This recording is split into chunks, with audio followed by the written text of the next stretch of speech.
4 important traits of highly successful people. Number 1. Take risks. You don't need to be talented or born rich to get a head start in life. In fact, to get anywhere ahead in life, you need to learn how to take risks. I mean, Elon Musk didn't wait around for Tesla to get built. Number 2. Build good networks. Socializing within your professional circle can lead to further job or business opportunities. Making great first impressions could open up to endless ways to further your career. Number 3. Oh dear. Hit rock bottom. Like, really, really bad. So bad that all you could think about is how badly you failed. It was a point you just wanted to give everything up. People laughed at you, people looked down on you, people didn't even want to know you even existed.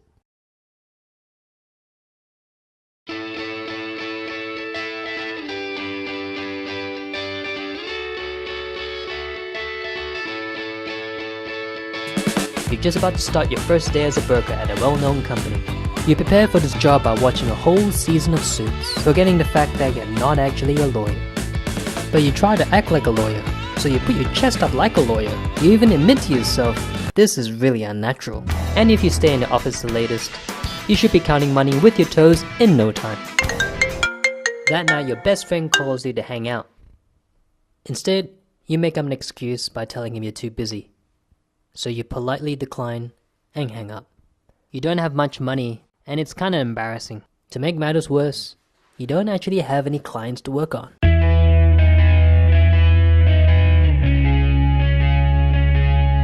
Get home, watch a bit more Suits, wake up the next morning, and practice that Harvey Specter walk. This is still really unnatural. So as you're waiting for the company to give you your first client, finally land your first big one, which turns out to be a managing director of a big company. So you go in all guns blazing to show this guy you're no amateur. Absolutely delighted he's agreed to go ahead with the deal. You start punching a deal the moment you get back to the office. A few days later, you make a mistake by not asking enough documentation. You go back to the client, he gives it to you. Make another mistake for not asking enough information. You go back to him, he gives it to you again. You make another mistake and ask for more information. This time, he screams at you, and rightfully so. At this point, something happens in you. It's like a bubble, and you're not sure how to handle it. So you brush it off thinking it will never happen again. After a few tries, you finally get the deal approved, and the client's happy. You think to yourself, I don't really want to go through that again. That night, you go back to watch more Suits, wake up in the morning and practice that Harvey Specter walk. Smile and chest up high. You're starting to get used to it, but it's still very unnatural.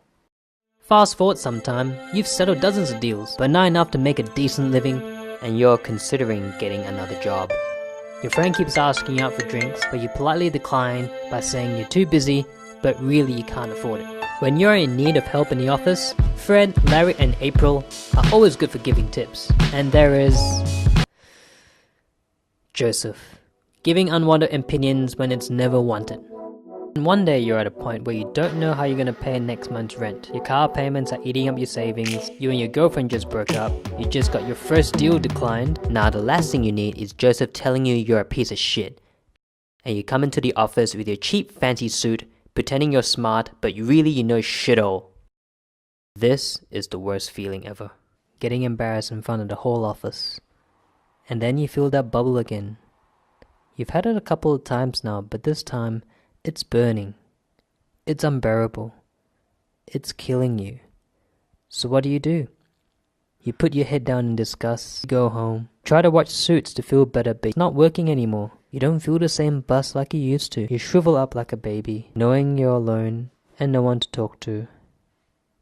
Rent payment and car payments are coming up. You barely have any money for food. The next day, you're in the office late again.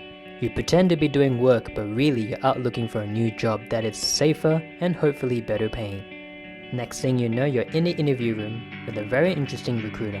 She likes you and you kill it in there, and somehow you know there is light at the end of the tunnel. But you look back, and somehow you wonder, what if you did things differently? Did you give it your best shot? Are you going to regret this in 10 years' time? Are you going to regret not giving Birkin one last shot? Instead of watching Suits, you stayed up all night reading books on self-improvement. That night you learned that taking responsibility for everything that's happened in your life actually starts to make sense.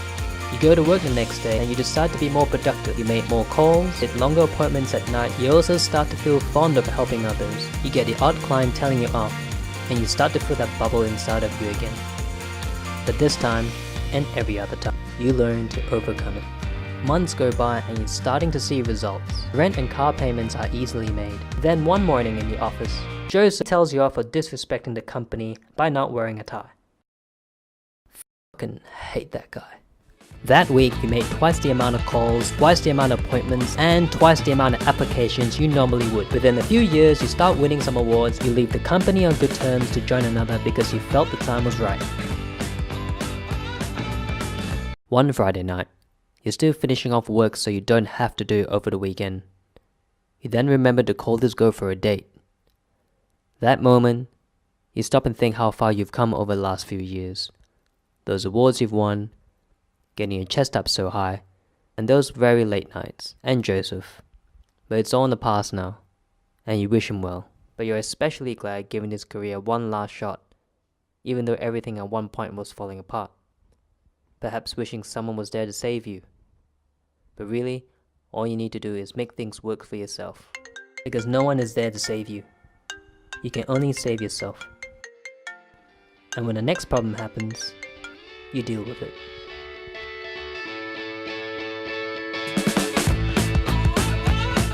Number 4. Don't get divorced. Too expensive.